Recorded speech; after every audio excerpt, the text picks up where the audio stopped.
श्री हरि। राधे राधे कृष्णा। क्या सुनाऊं लाला, कोई भाव नहीं तुम्हारी मैया के पास। तुम्हारे भक्त भुलु भक्ताओं संतों के मुखार बिंद से जो कुछ भी सुना है कन्हैया, वही सुनाने की कोशिश करती हूँ। हाँ, तो ठाकुर जी का एक ऐसा भक्त है जो उनको डांट के भी भोजन पवाता है। सुनोगे लाला? तो सुनो। एक ठाकुर जी का भक्त था धन्ना जाट। बड़ी मधुर कथा है धन्ना जाट की। धन्ना जी जो थे ना, एक सामान्य परिवार में से थे। देखो लाला, ये हरि प्रिय हैं, इनको हरि प्रिय थे, लेकिन इनकी भक्ति से ऐसी स्थिति हो गई कि ये हरि को प्रिय लगने लगे। तो लाला सुनो, धन्ना जी के यहाँ एक संत पधारे।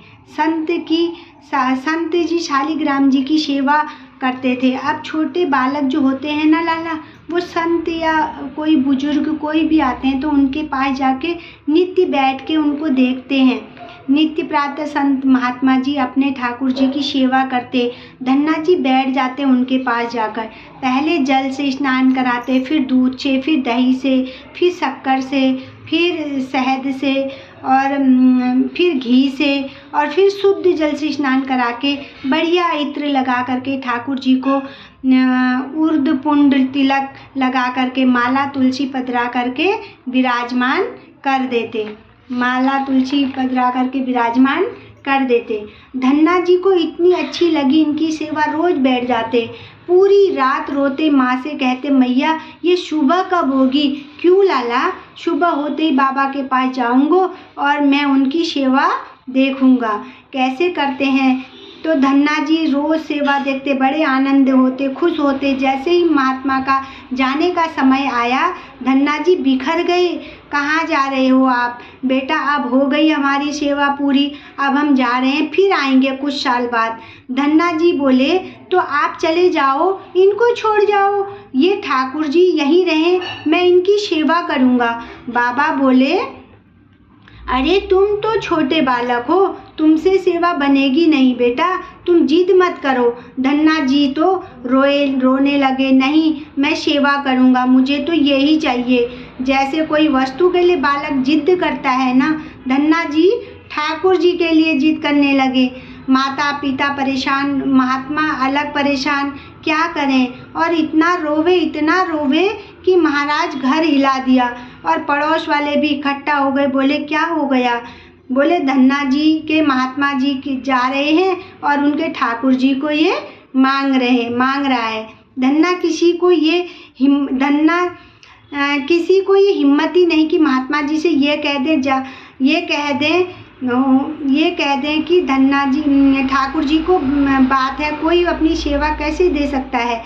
धन्ना जी सिर पटक पटक कर रोने लगे। छोटे बालक महात्मा जी बोले बड़ी विडंबना है, ठाकुर जी रक्षा करो, क्या करें। इतने में महात्मा बाहर गए और गोल गोल काले काले से दिखने वाला एक पत्थर उठाकर लाए। उनको बढ़िया सा घी लगाकर और इत्र लगा करके सुगंधित कर दिया, उर्द पुंड तिलक लगा दिया ठाकुर जी जैसा। और अपने ठाकुर जी तो नीचे एक छोटे सिंहासन पर विराज कर रख दिए और बड़े सिंहासन पर वो पत्थर लाके रख दिया और बढ़िया सजा के। धन्ना रो रहे थे, उनको गोद में लाए और देख तेरे ठाकुर जी आ गए। देखा धन्ना जी, जैसे मंदिर में गए धन्ना जी, दृष्टि तो उन्हीं के ठाकुर जी में पड़ी थी। जैसे ही चाहिए ऐसे ही चाहिए। महात्मा जी बोले लाला देख, ऊपर सिंहासन पर बड़े ठाकुर जी बैठे हैं और नीचे छोटे ठाकुर जी हैं।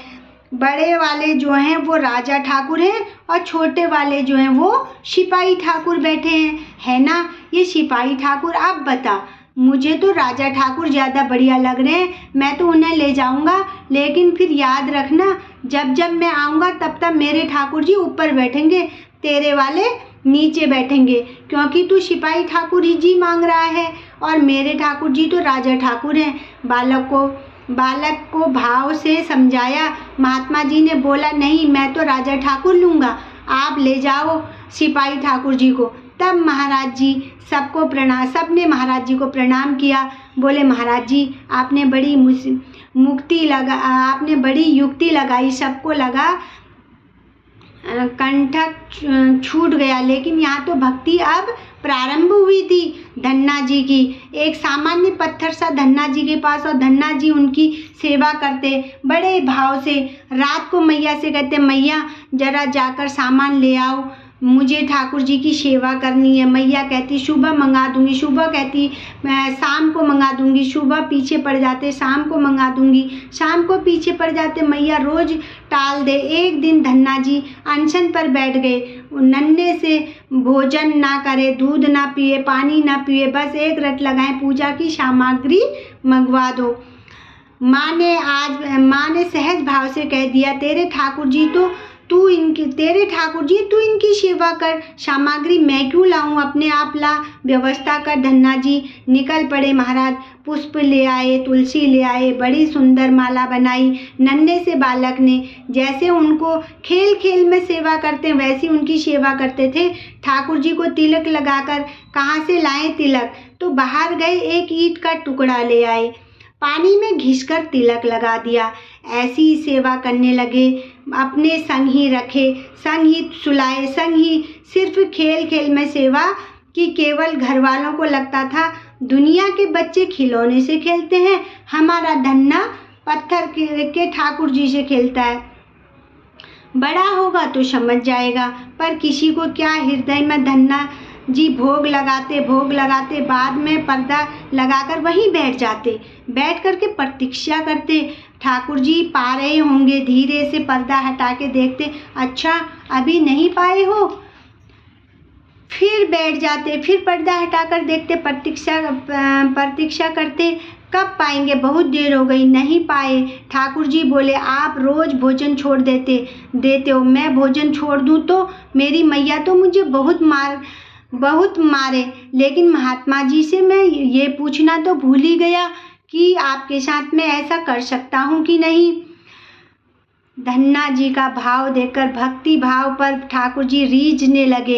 एक दिन तो धन्ना जी हट करके बैठ गए, यदि आपने नहीं पाया तो मैं भी नहीं पाऊंगा। धन्ना जी थोड़ी देर देखा, थाली वैसी रखी है, नहीं पाया है तो धन्ना वैसी रखी, नहीं पाया तो ठाकुर जी की तरफ कमर करके लेट गए। तो ठीक है, आज मैं भी भूखा सोऊंगा। इतने में चिट चिट उंगली चाटने की आवाज़ आने लगी। धन्ना जी बोले, ये चट खा कौन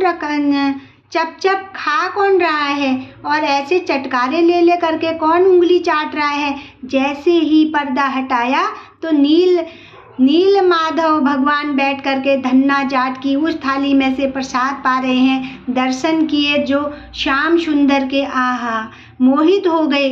जैसे धन्ना जाट छोटे, वैसे ही गोपाल जी भी छोटे, नन्हे से गोपाल जी भी प्रकट हुए।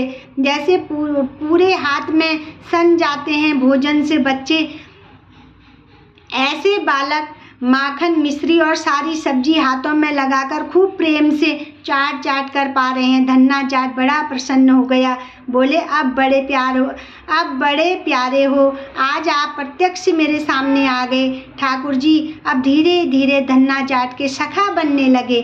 धन्ना थोड़ा बड़ा हुआ, गऊ चराने, बछड़ा चराने जाता तो अपनी शालिग्राम जी को सेवा करने के बाद अपनी जेब में रखकर जंगल को ले जाने लगा। बैठा कर कहता, आप कोई नहीं है ठाकुर जी, प्रकट हो जाओ। तो ठाकुर जी एक पेड़ के छांव में प्रकट हो जाते और धन्ना के साथ गैया चराने जाते। तो एक दिन ठाकुर जी धन्ना से बोले, धन्ना तू मेरी इतनी सेवा करता है, आज मुझे भी कोई सेवा दे। तो धन्ना जाट बोला, नहीं ठाकुर जी, अच्छा लगता है क्या भगवान जी कुछ सेवा करने को दूंगा। तो ठाकुर जी माने नहीं। तो धन्ना जाट बोला, तो ठीक है, तुम मेरी गैया चरा के लाओ। अब तो रोज का नित्य नियम बन गया। धन्ना जाट आधे रास्ते तक गैया लेके आता। श्री हरि, राधे राधे।